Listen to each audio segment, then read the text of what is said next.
오늘 신앙의 핵심은 사랑입니다 라는 말씀의 주제로 하나님 말씀 전하겠습니다.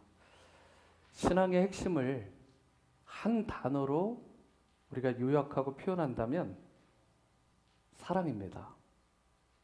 신앙이 깊어진다라는 것은 사랑이 깊어진다라는 것입니다. 사랑을 빼고요, 신앙을 말할 수가 없습니다.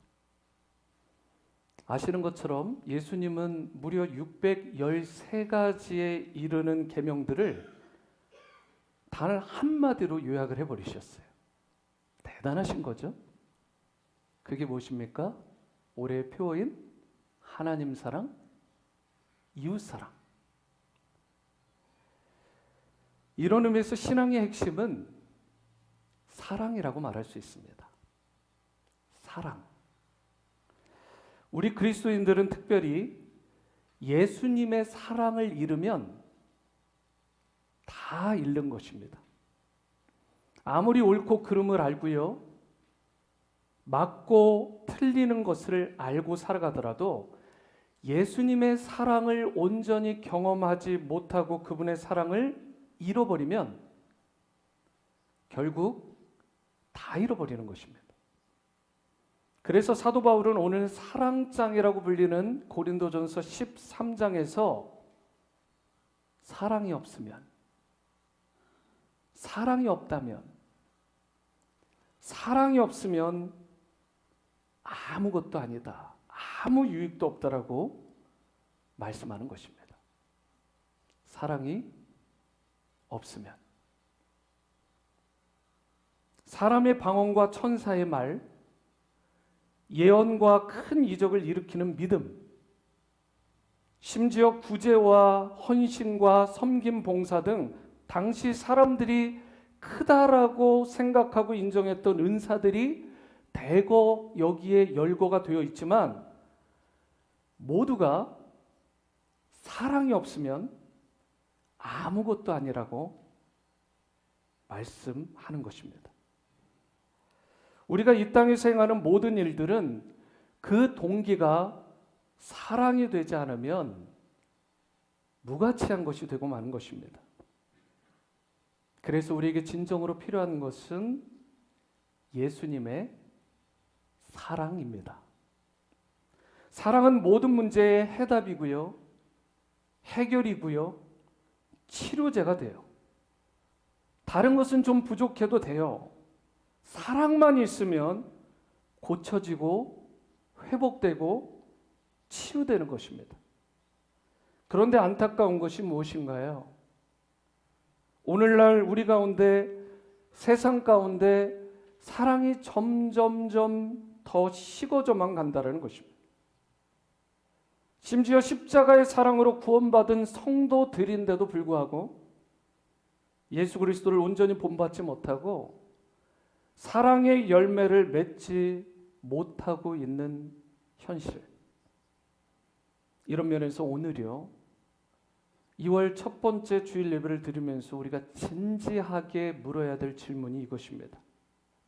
과연 우리가 어떻게 할 때 이미 식어져 버리는, 또 식어져 가는 이 사랑을 다시 회복하고 예수님을 닮은 그 사랑을 우리가 먼저 누리고 회복할 뿐만 아니라 이 땅에 그 예수님의 사랑을 나누고 전하고 실천하며 살아갈 수 있을까? 오늘 말씀을 통해서 이 부분에 대해서 함께 나누고자 합니다. 첫 번째로 예수님을 닮은 사랑을 나누고 전하려 살아가려면 우리의 사랑, 여러분과 저의 사랑이 오래 참는 사랑이어야 합니다. 오래 참는 사랑. 오늘 본문 4절 상반절 말씀을 보시면 사랑은 오래 참고 라고 말씀합니다. 7절도 보실까요? 모든 것을 참으며 모든 것을 믿으며 모든 것을 바라며 모든 것을 견디느니라. 사랑은요, 오래 참는 것입니다. 인내하는 거예요. 아름다운 가정을 어떻게 이룰 수 있느냐라고 묻는다면 대답은 의외로 간단합니다. 오래 참아야 합니다. 인내해야 되는 것입니다. 두란노 결혼 예비학교와 회풀 트리니티 강사로 섬기시는 또 베스트셀러 작가기도 한 김숙경 소장님이 있습니다. 이분이 쓴 책 중에 그런 당신이 좋다라는 책이 있습니다. 그 책에 이런 내용이 실려 있어요. 부부는 서로 사랑해서 결혼했고 평생 사랑하기를 원한다. 그러나 막상 결혼을 해보면 배우자 사랑하기가 그리 쉽지 않다는 것을 알게 된다. 우정의 형태인 필레오, 정욕적인 에로스의 사랑은 인간의 힘으로 어느 정도 가능하다. 그러나 하나님의 조건 없는 사랑인 아가페는 하나님의 도우심 없이는 불가능하다. 여러분 이 말에 동의하십니까? 하나님의 조건 없는 사랑인 아가페는 하나님의 도우심이 없이는 불가능한 것입니다. 우리 힘으로 되는 게 아니에요. 우리가 읽은 고린도전서 13장에 보면 사랑은 오래 참고 사랑은 온유하며 라고 말씀을 하죠. 그런데 여러분 여기다 예수님을 딱 넣으면 어떻게 될까요? 예수님은 오래 참으셨어요. 예수님은 온유하셨습니다. 예수님은 그렇게 우리를 사랑하셨어요. 예수님을 넣었을 때 전혀 이상하지 않죠. 어색하지 않아요. 예수님은 오래 참으셨고 예수님은 온유하셨어요. 그런데요, 만약에 여기에 여러분과 저의 이름을 집어넣어 본다면 어떨까요? 나는 오래 참고 나는 온유하며 라고 감히 자신 있게 말할 수 있을지. 여러분 오래 참으십니까? 여러분 예수님처럼 온유하십니까? 예수님께서 주신 사랑은 여러분과 제가 서로를 사랑할 수 있는 강력한 힘이 되는 거예요. 그래서 다른 사람을 사랑하려면 먼저 내가 예수님의 사랑을 받고 누리는 자가 되어야 되는 것입니다. 누림이 없이는 흘려보낼 수 없어요. 그 사랑을 받고 누릴 때 비로소 그 사랑을 나누고 전하고 실천하며 살아갈 수 있는 것입니다. 그렇기 때문에 내 힘으로 도저히 안 될 때, 내 사랑으로 상대를 도저히 품어줄 수 없을 때 예수님의 도우심을 구하시기 바랍니다. 예수님의 사랑을 간이 저리도록 구하시기 바랍니다. 예수님의 사랑을 느끼게 해달라고, 그 사랑을 누리고 충만하게 해달라고, 그리고 나도 예수님을 닮아 오래 참고 예수님을 닮아 온유하게 해달라고. 예수님의 사랑이 배우자를, 예수님의 사랑이 상대방을 진정 사랑할 수 있게 하는 힘이 됩니다. 제가 산호세에 있었을 때 1박 2일 동안 진행된 부부학교에 아내와 함께 참석한 적이 있습니다. 그 부부학교를 통해서 서로를 알아가고 서로를 세워가는 그런 좋은 시간들을 갖게 되었어요. 제가 제 아내에 대해서 몰라도 그렇게 모르는구나. 이것을 결혼 15년이 되었는데 깨달았어요. 저는 되게 잘 아는 줄 알았거든요. 너무 모르고 있는 거예요. 그 부부학교 마지막 시간에 당신에게 드리는 서약이라는 내용을 서로 읽게 하고 거기에 사인을 하는 시간을 가졌습니다. 그런데 그 내용이 이런 내용이에요. 당신에게 드리는 서약. 나는 오래 참겠습니다. 나는 당신에게 친절을 베풀겠습니다. 나는 자랑하지 않겠습니다. 나는 당신을 무시하지 않겠습니다. 나는 나의 유익을 구하지 않겠습니다. 나는 쉽게 화내지 않겠습니다. 나는 당신의 잘못한 것들을 담아두지 않겠습니다. 나는 진리 안에서 기뻐하겠습니다. 나는 당신과 우리의 결혼을 보호하겠습니다. 나는 당신과 우리의 결혼 안에서 소망을 갖겠습니다. 나는 우리의 결혼을 건강하게 유지하기 위해 모든 것을 견뎌내겠습니다. 고린도전서 13장 4절에서 7절 말씀. 평소에 저희 집 피아노 위에 항상 있던 액자예요. 근데 며칠 전에 이 내용이 갑자기 제 눈에 확 들어오는 거예요. 그런데 그 내용을 읽는 중에 이상한 현상이 일어나는 거예요. 제 마음이 너무 뜨끔한 거예요. 과연 내가 아내에게 오래 참았는지, 내가 아내를 무시하지는 않았는지, 혹 쉽게 화를 낸 적은 없는지. 여러분은 어떠십니까? 여러분은 배우자에 대해 오래 참으십니까? 무시하지도 않고 모든 것을 잘 견디고 인내하십니까? 부부가 함께 살다 보면 자연히 약점과 허물이 보이기 마련이죠. 그렇기 때문에 가정이란 끊임없이 참고 용서해야 되는 곳입니다. 오랫동안 전혀 다른 환경 속에서 살다가 두 남녀가 만나잖아요. 여러분, 결혼을 하고 가정을 이룬다. 이것도 기적이죠. 그런데요, 계속해서 서로 간의 성격차, 배경, 문화, 언어, 습관들을 이해하고 오래 참는다? 이걸 계속해서 참아내고 인내하고 견뎌낸다? 결코 쉬운 일이 아닙니다. 갈라디아서 5장에 따르면 오래 참음은 성령의 열매예요. 성령께서 여러분과 저를 도와주시지 않으면 맺을 수 없는 열매가 오래 참음입니다. 내 의지와 결단으로만 되는 게 아니라 성령이 도와주셔야 돼요. 왜요? 오래 참음은 성령의 열매니까.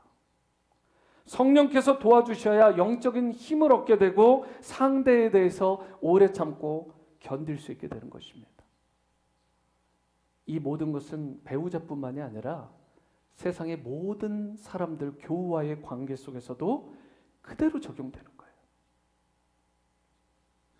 그러므로 무엇보다 여러분 안에 성령께서 공급해 주시는 영적인 파워가 계속해서 공급되어질 수 있도록 기도하시기 바랍니다.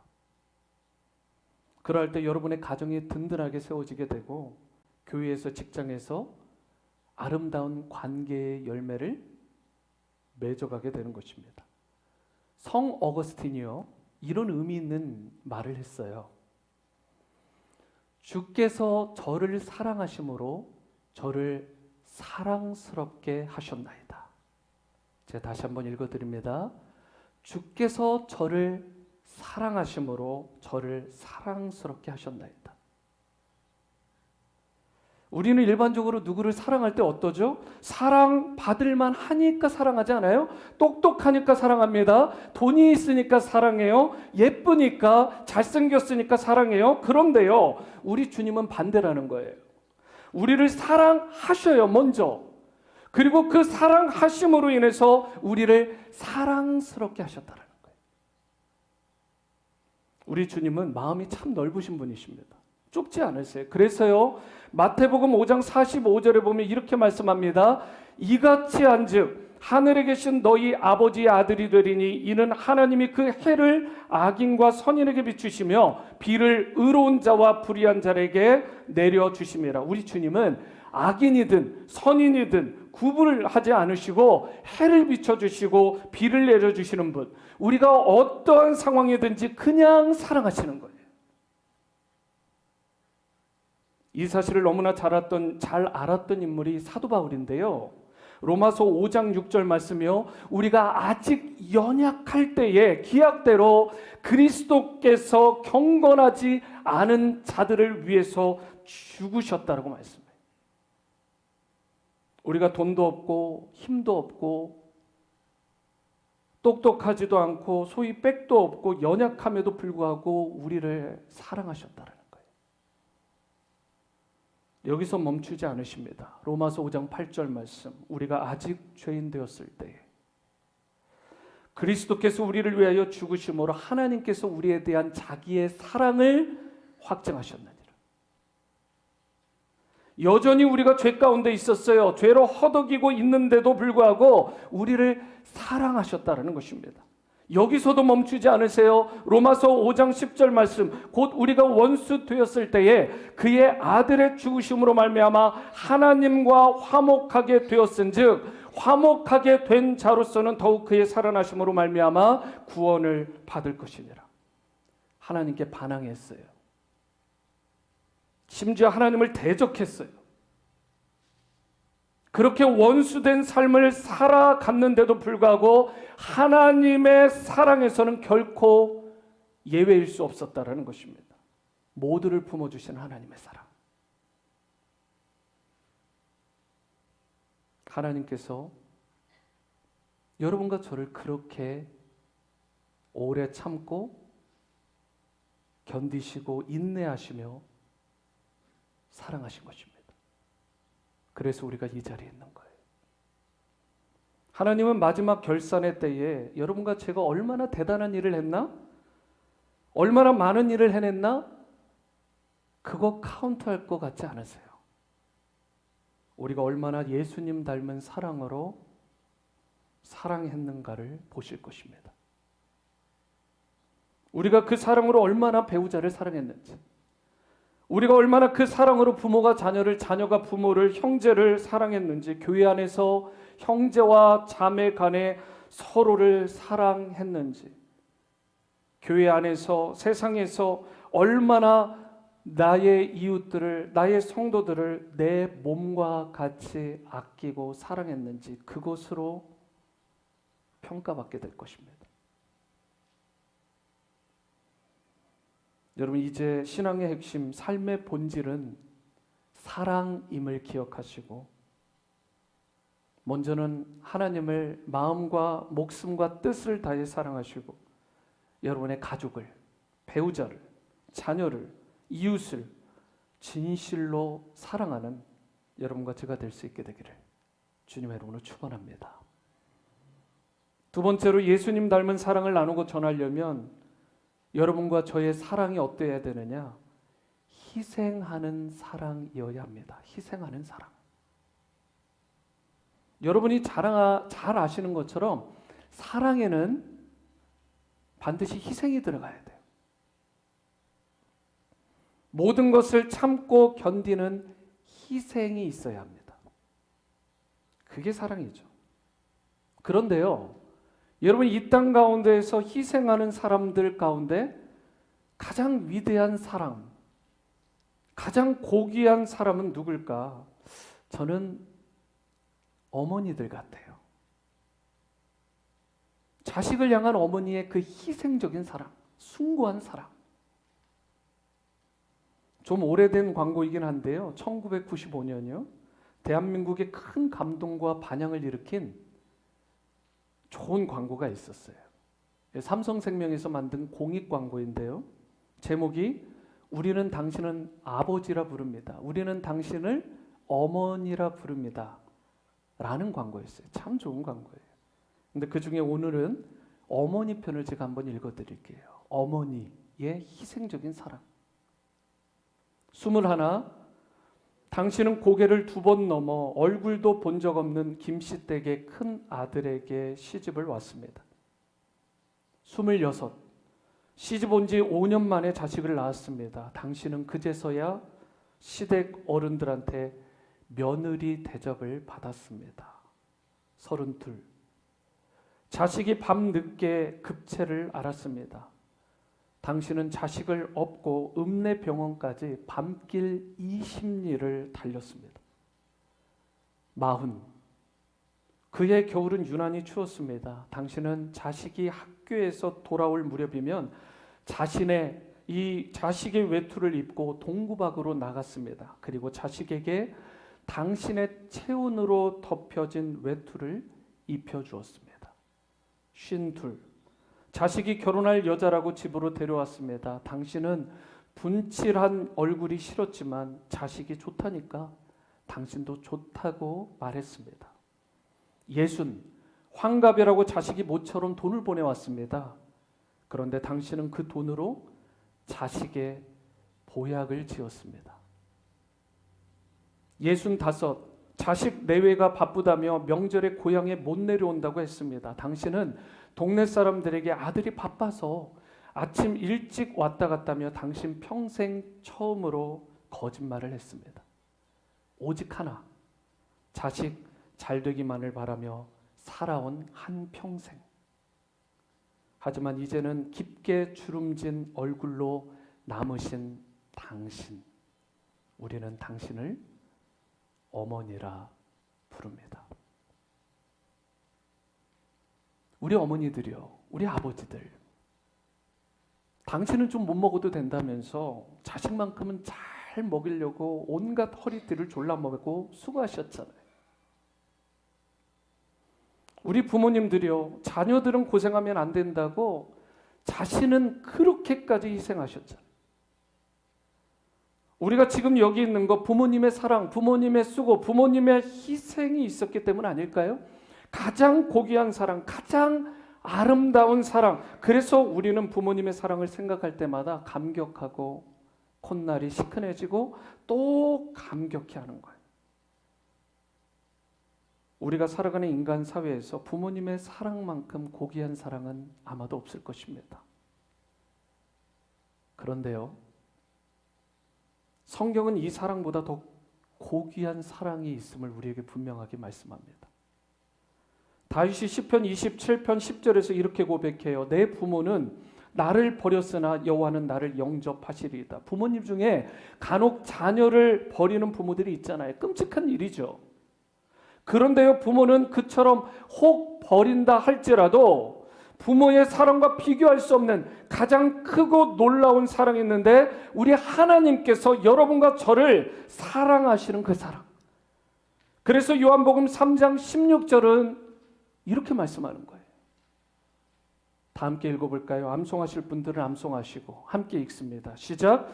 하나님이 세상을 이처럼 사랑하사 독생자를 주셨으니 이는 그를 믿는 자마다 멸망하지 않고 영생을 얻게 하려 하심이라. 하나님께서 우리를 사랑하셔서, 나를 사랑하셔서 하나밖에 없는 독자 예수 그리스도를 우리 가운데 보내주셨어요. 사랑받을 자격이 없는데, 더러워진 인생인데 날 살리려고, 그런 우리를 살리시기 위해 하나밖에 없는 아들을 보내주셨어요. 혹 여러분 가운데 자녀를 키우시는 분들, 나에게 2 자녀가 있는데 그 둘 중에 한 자녀 정도는 내가 포기할 수 있다, 이렇게 말하는 분 계십니까? 혹 사람을 한번 늘려볼까요? 자녀들은 한 10명쯤 된다고 했을 때 그 10명쯤 되니까 한 자녀 정도는 포기할 수 있다, 그렇게 말할 수 있는 분 계세요? 아마도 여러분 정상적인 부모라면 누구도 자녀 포기하지 못해요. 그런데요,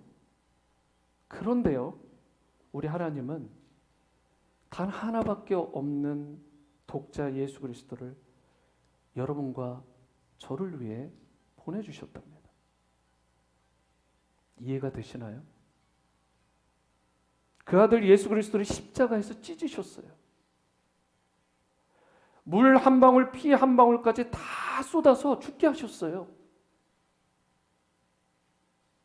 이해가 되시나요? 전혀 사랑받을 자격이 없는데 그런 날 위해, 우리를 위해 사랑하시려고, 우리를 살리시기 위해서 하나뿐인 아들을 죽이시기까지 한 하나님의 사랑, 그 사랑, 그 고귀하고 숭고한 사랑. 예수님은 이 땅에 살기 위해 오지 않으셨어요. 죄인들을 죽이려고 오신 것도 아니잖아요. 죽으러 오셨어요.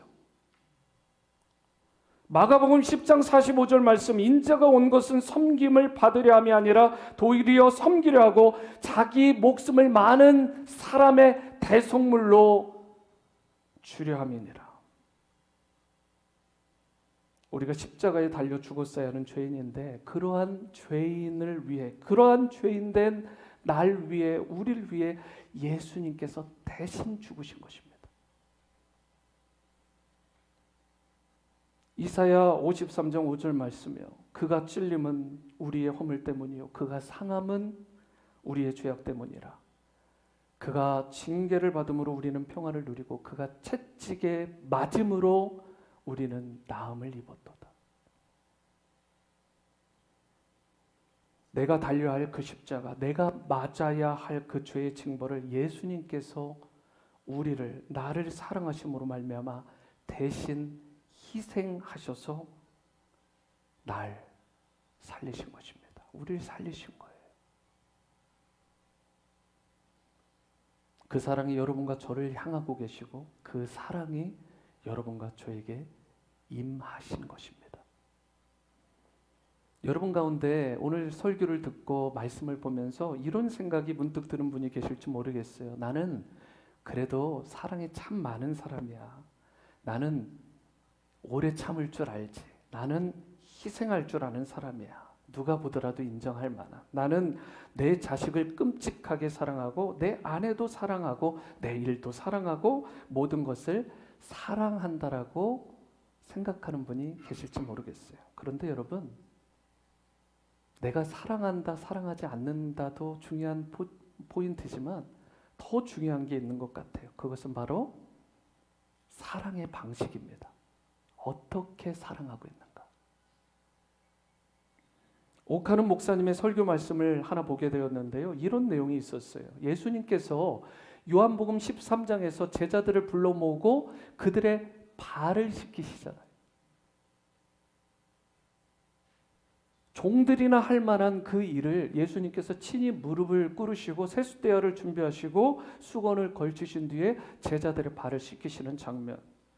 무엇을 가르쳐 주시려고 했을까요? 내가 너희를 이만큼 사랑한다. 그리고 너희도 이렇게 서로를 사랑하고 섬기는 자가 되어라. 이런 교훈을 주고 싶지 않으셨겠어요? 그런데 여러분, 만약에 예수님께서 제자들의 발 앞에 무릎을 꿇으시고 세숫제대에 물을 담으신 다음에 발을 씻기시는데 예수님께서 가져오신 그 물이 섭씨 90도, 100도가 되는 펄펄 끓는 물이었다면 제자들이 사랑을 느꼈을까요? 한겨울이에요. 뼛속까지 시리는 그 차가운 물을 갖다가 아무런 준비도 않고 애정도 담기지 않은 채로 발을 씻겼다면 그것이 그들에게 사랑으로 느껴졌을까요? 혹은 발을 닦는데 물도 없이 내가 너를 사랑한다 말은 하는데 물도 준비하지 않고 그냥 맨살을 팍팍 아프게 긁어댄다면, 문질러댄다면 그 발 닦는 사랑이 진정성 있는 사랑으로 느껴졌을까요? 진짜 중요한 것은 내가 너를 사랑한다라기보다는 내가 너를 어떻게 사랑하는가 하는 것입니다. 어떻게. 오늘 우리가 내 마음속에 사랑이 있다라고 하는 것보다 더 중요한 것이 있습니다. 그것은 바로 성령께서 내 안에 임재하셔서 나를 주장하시고 그래서 나에게 보여주시고 깨닫게 하시는 그 방식으로 배우자를, 상대를 사랑하는 것입니다. 내 방식이 아니라 주님이 보이신 그 방식대로. 여러분, 우리가 사랑하고 희생하되 주님께서 우리에게 보여주신 방식으로 우리의 삶의 모든 영역에서 사랑하고 섬길 수 있게 되기를 바랍니다. 우리를 사랑하사 우리처럼 되셨던 그 사랑을 본받아서 언제나 우리도 오래 참고 온유하며 시기하지도 않고 자랑하지도 않으며 교만하지 않고 무례히 행치 않으며 자기의 유익을 구하지 않고 성내지 않으며 악한 것을 생각하지 않고 불의를 기뻐하지 않으며 진리와 함께 기뻐하고 모든 것을 참으며 모든 것을 믿으며 모든 것을 바라며 견디는 예수님 닮은 사랑의 성도 될 수 있게 되기를 바랍니다. 신앙의 본질적인 핵심은 사랑입니다. 하나님이 사랑하신 그 사랑으로 서로를 향한 사랑을 아끼지 않는 여러분과 제가 될 수 있게 되기를 바랍니다. 예수님처럼 낮아지고 예수님처럼 오래 참고 온유하고 희생할 줄 아는 사랑의 열매를 맺는 여러분과 제가 될 수 있게 되기를 주님의 이름으로 축원합니다.